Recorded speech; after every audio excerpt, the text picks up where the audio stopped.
Good morning. তো সবাই কেমন আছো? আশা করি সবাই ভালো আছো। আমরাও সকাল সকাল সোমবারে স্কুলে পৌঁছে গেছি। তো আজ থেকেই ক্লাসে যাওয়ার পরেই দুষ্টু কিন্তু তার খাতা বই সব বার করে ওর হোমওয়ার্ক দেখাতে শুরু করে দিয়েছে। তো তারপরে ওদেরকে বসিয়ে ডট ডট দিয়ে স্ট্রেট লাইন এইরকমই টানা এখন শেখায়। এখন সেরকম কিছু করেনি, কারণ বলেই ছিল এখন 2 মাস জাস্ট প্র্যাকটিসের জন্য করবে। তো মার্চ মাস থেকে ওদের ক্লাস শুরু হবে, তখন বই দেবে। তো দেখতে পাচ্ছ দুষ্টু কী করে না করে, আমি এখান থেকে বসে বসে সব কিছু দেখি। আর ওই যে আমাদের দুষ্টু মাঝখানে বসে আছে, হাতি নাচছে, সোনা ভুল ভুল বলছ,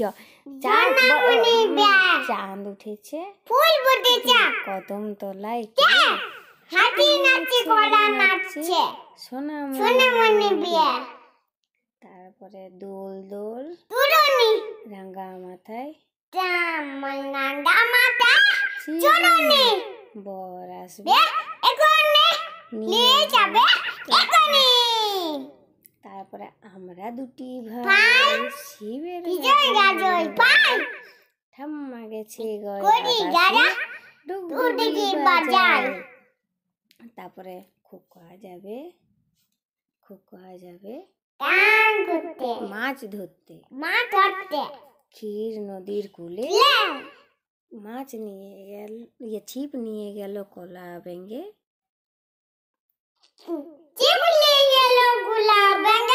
মাছ নিয়ে গেল চিলে। তারপরে এবার পড়াশোনা বলে দাও। অয়ে অজগর আয়ে আমটি রসইতে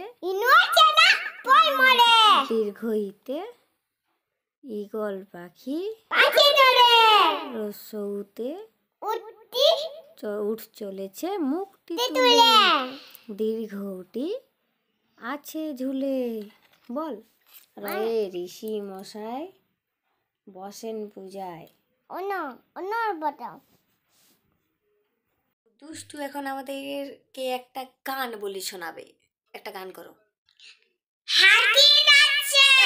গান বলো। আমরা সবাই রাজা, আমাদের নইলে মোদের, বলো নইলে মোদের শোনে কি সাথে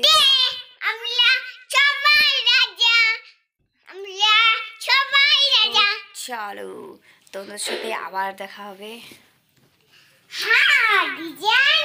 তো তোমাদেরকে প্রথম থেকেই বলি, তো আজকে হয়েছিল মোমো।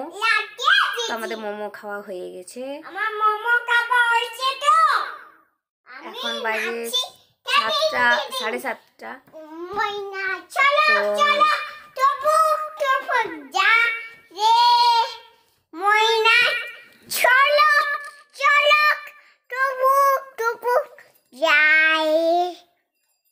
তারপরে ফুলে ফুলে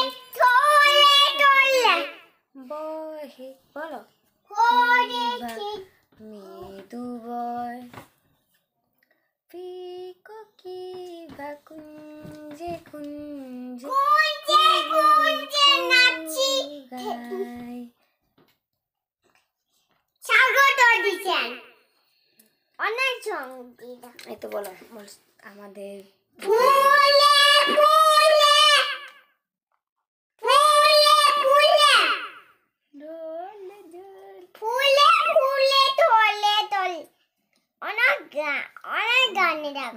না এই গানটা। তো চলো এই গানটা চলো। তো আজকে রাত্র থেকে আমাদের ব্লগটা শুরু করলাম। তো কালকে দিন তক ব্লগটা মানে থাকবে। চলো তোমরা দেখতে থাকো। মিউজিক প্লে মোডার কি নাকি একজন আমার সঙ্গে দেখা করতে।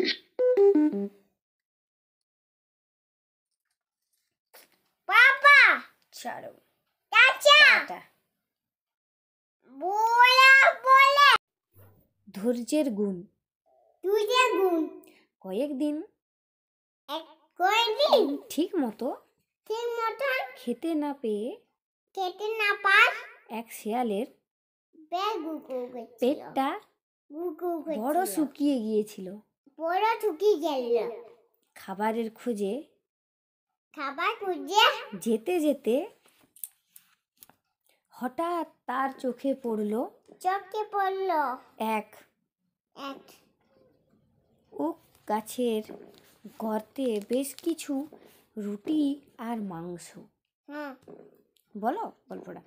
শেয়ালটা ওই খাবার দেখেই গর্তের ভেতরে ঢুকে খাবারগুলি কপ কপ করে খেয়ে নিল। ফলে পেটটা হয়ে উঠল তার দারুণ মোটা। এবারে সে আর গর্তের ভেতর থেকে বেরোতে পারে না। কিছুতেই বেরোতে না পেরে সে কেউ কেউ করে কাঁদতে বসলো। আর এক শেয়াল তখন ওই গাছের সামনে দিয়ে যাচ্ছিল। তার কান্না শুনে সে বলল, কি হলো ভাই তোমার? তুমি কেউ কেউ করে কাঁদছো কেন? প্রথম শিয়ালটা তখন সব কথা তাকে খুলে বলায়। সে বললে, ও তাই বুঝি? তা একটু সবুর করো, পেট তোমার আবার আগেকার মতো শুকনো হোক, তখন অনায়াসে তুমি ওই গর্ত থেকে বেরিয়ে আসতে পারবে। উপদেশ, সবুরে মেয়া ফলে। নমস্কার।